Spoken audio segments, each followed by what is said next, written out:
Hi everyone, today I'm going to talk to you about Sam Taylor Wood and especially her still life work. And I've titled my presentation A Little Life, A Little Death because that's a play on words from some of her titles of the work I'm going to show you.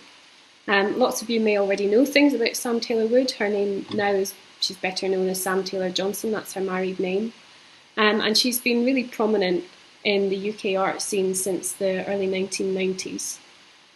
She's well regarded not just by the general viewing public, but also by her peers. She's a Turner Prize nominee. She's won lots of accolades and also very large commissions, very well known and well regarded commissions. So she's worked with or in collaboration with Selfridges. She designed the photographic scene, the wraparound scene that went around the building as it was being refurbished, that was put on huge kind of awnings around the scaffold. She's also well known as a film director now. Some of you may recognise her name from the credits, for example, of 50 Shades of Grey, which, much as she regretted directing, did place her in a much more mainstream audience.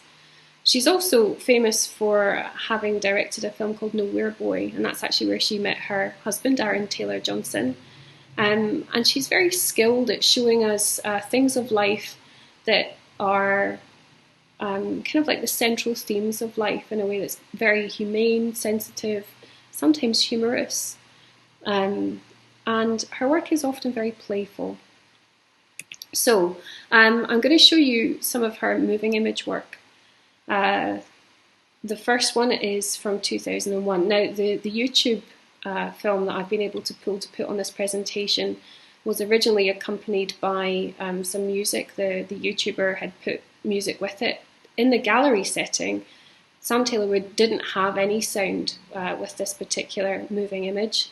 And also, if you look at the still image down at the bottom of the screen just now, you can see that we can see the entirety of a plate of fruit and also one other very important yet incidental seeming object, which is a blue biro. Now that's a very useful and interesting device for Taylor Wood to include in such a scene.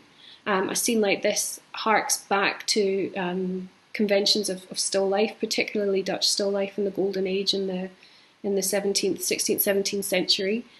But that blue biro, of course, contextualizes the time in which this image was made. Now we can see it's from 2001, but without that blue biro being there, even though we're looking at a moving image, which of course contextualizes it as something that is from a contemporary paradigm, it says to us that we're in 2001 when we're looking at this. That's a fascinating element to include. If I start the film, as I said, I'm going to show you it with no sound because otherwise it's quite distracting. I want you, if you can, to really stay with this image for as long as possible. So we're seeing the fruit. The filmmaker, I suspect, would have been in a gallery recording this as it was playing, which is why we've got that cropped down or zoomed in view on the bowl of fruit or the plate of fruit, when in the original the camera doesn't move about, it doesn't sway, it just stays in really one position. And of course the inclusion of that blue biro, as we know, as I've said, is fundamental to our appreciation of the time frame, the contextual time frame in which we are viewing. Fascinatingly, in a gallery, I think a lot of people after the first 4 or 5 seconds actually think that they know what it is and therefore they move on. But in this piece, it really pays to stay for as long as possible, because as you can see gradually now, there are things starting to happen to that plate of fruit which changes it from what we saw at the beginning. And of course that's the point of this, really, is we're looking at something changing over time. We're also viewing something that quite literally through its process of transformation is leading us to death. And that is something dealt with by artists always. Artists have always been good at looking at really difficult subjects. And this subject matter is difficult. So yes, we're only looking at a plate of fruit, But through the decay and the decimation of that fruit, we're reminded of something that makes us feel deeply uncomfortable and often very afraid. So, back to the blue biro just for a second. 2001, that blue biro sits upon the surface. It doesn't move. It sets us in time. Yet the time we look at is passing. And we know that though we're observing this plate of fruit over only 4 minutes, that actually the duration of this process lasts a lot longer than 4 minutes. I mean, if we were actually with this plate of fruit, we would have to stay with it for many days, perhaps even weeks, for us to see the full intensity of what we can see by the end of this moving image. And yet also, whilst we view now, we are viewing from whatever period in time we are viewing from. So I'm sitting here in 2020, looking at a piece of artwork from 2001 that also takes its references from things from the 17th century. And likewise, all the time, I'm looking at something that has its own elements of the timeless. Because fruit has always rotted. Organic shapes, organic forms rather, organic matter has always gone to nothing. And something I've mentioned in a previous presentation that I would urge you to think about is that when we started looking at this plate of fruit, we were looking at something that was abundant and beautiful and colourful. And when we look at it in its final throes of its decay, do we see something that is simply grotesque, or do we allow ourselves also to see a new beauty? Or rather, do we allow ourselves to see beauty afresh? Because our minds obviously tell us, here's a plate of rotten fruit and that's disgusting. But actually, when we look at it as what it is, the colours, textures, the way we are able to see what we can see is in its own right still truthful, beautiful, poignant maybe. I'm going to give a bit of a disclaimer for the next slide, and I would advise you that if you are really squeamish, probably to skip forward in the presentation at this point, because the next moving image I'm going to show you includes animal flesh. So if I change the slide now, this particular piece is called A Little Death. The title is very playful. A little death, can it be so bad? And it's from the year after Still Life, so it's from 2002. I think it's right to mention now that Sam Taylor Wood has faced many challenges with her health in her life. And without being overly dramatic about it, she has had cancer twice, she has survived cancer twice. But I would assume, and this is only my assumption, that someone who faces that kind of adversity really stares death down. They look death in the eye. That's very difficult for most people to do. As I said earlier, artists have always dealt with very difficult topics. The arts generally do. Poets and novelists, visual artists, we're all in this business, and also, by the way, musicians, I would argue, we're all in this business of drawing people into a space of things that can be quite challenging because we want to explore them. We are exploring them through these particular scenes or sounds. So A Little Death, if I play it again, I'm going to remind you that where we are looking, it is also paired on the YouTube clip I've taken with sound, with music. I want us to focus really on what we're looking at. And as a dialogue really about time, we are looking at similar functions to what we saw in the Still Life piece. We're looking at a larger object and a smaller object, where one thing ages faster than the other, or rather decays faster than the other. And this, I think, heightens our sense of unease when we look at this. I think a lot of people, though their attention is gripped perhaps more than with the plate of fruit, because the changes occurring in that hair occur more quickly, so we can see something is happening. And let's face it, humans are drawn to sensation. Nonetheless, I think a lot of people would choose probably to look away because they're repulsed.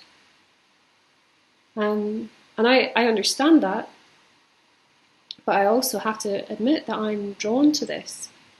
I'm drawn to looking at this. It's not because I'm obsessed with the macabre or I enjoy seeing something that is disrespected in death, but because I appreciate that this is an inevitability. What we're looking at is inevitability, the inevitability of death. And also something to make us feel uncomfortable is that the fact the peach, and all the world is a peach, the peach stays kind of pure or uncorrupted by decay, tells us that that hair, that flesh, that meat rots incredibly quickly. Now we are sitting here as lumps of meat.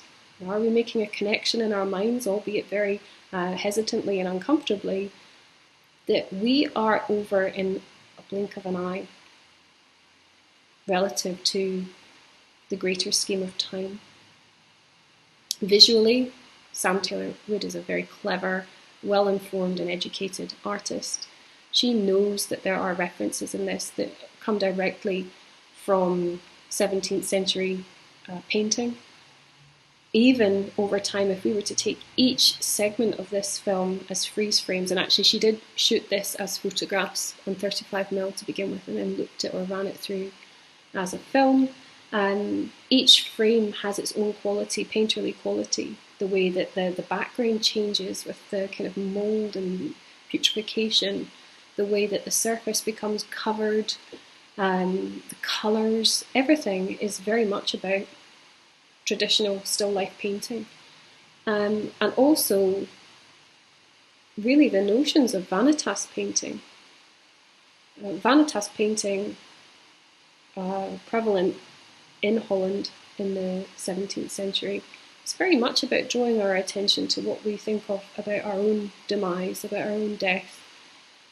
Because whether we're rich or poor, or educated or not, it's the same fate for all living things. Now, some people find that terrifying and other people find that deeply comforting. It doesn't matter who you are.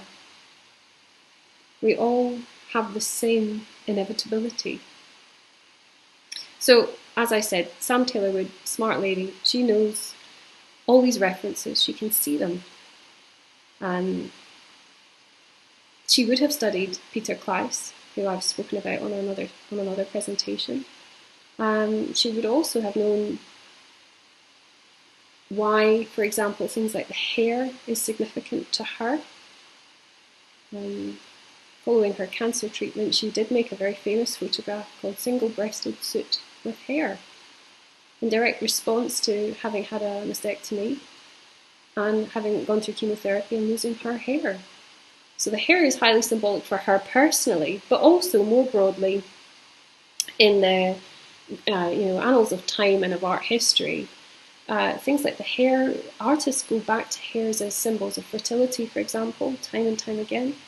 And if I take you forward to look at someone like Harman van Steenwyck, who is very much part of that Dutch golden age of painting, we can see one of his still life paintings, and lo and behold, there's a hair. That's a painting of abundance. It's a painting of riches, of wealth. What kind of person feasts at this table? Again, putting it into context of the time in which it was painted. That's not the table of someone who's starving. Yet it's also a painting about death. Those animals, they're dead. There are so many questions we could ask ourselves as humans about these kinds of values. That we kill to eat. That we kill to eat to survive in a life that will ultimately end. And Harman van Steenwyck, you can see in the other image at the top, the inclusion of the skull tells us definitely that is a vanitas painting. That is a painting that is dealing with human vanity in light of the ridiculousness of human vanity, because let's face it, where does it get us? We're still going to die at the end of everything. We're looking at someone who's a highly skilled painter, yes, but we're also looking at someone who's very sensitively drawing our attention again to inevitability, to death, but also to the journeys of life, to the richness of life. And I think Sam Taylor Wood is doing the same thing.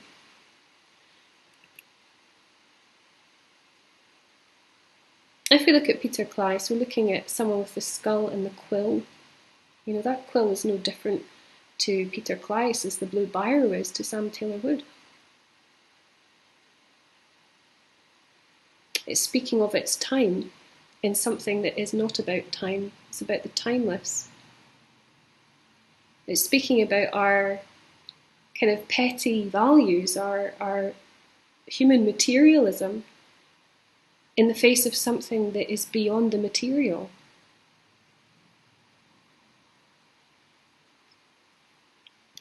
So, the task.